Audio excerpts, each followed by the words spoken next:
Hello mga kabossing! So for today's video ay magluluto tayo ng cheese stick.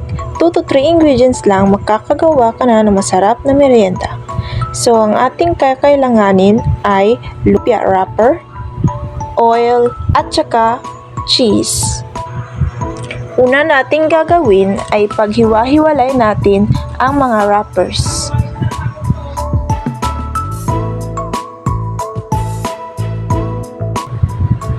Pagkatapos ay hahatiin natin ito sa dalawa at guguntingin.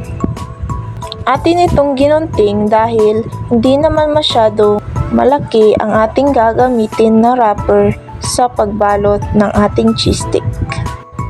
Next is maghihiwa tayo ng cheese. Ang ginamit namin na cheese ay Eden cheese pero depende sa inyo kung anong cheese ang gagamitin nyo. Pagkatapos nating hiwain ay hiwain natin ito sa maliliit na parte kagaya nito. Gamit ang wrapper ay babalot natin ang mga hiniwa nating cheese sa wrapper. Same lang ng process ito sa paggawa ng lumpia.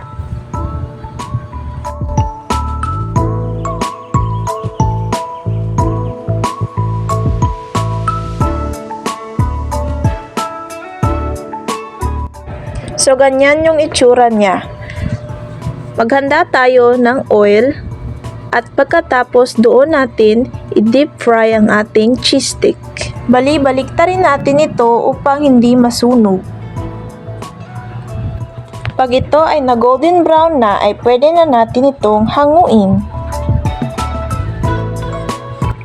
At ito na ang ating cheese stick. Ano pang hinihintay nyo? Try nyo na! Huwag kalimutang mag-like at mag-subscribe at see you in the next video.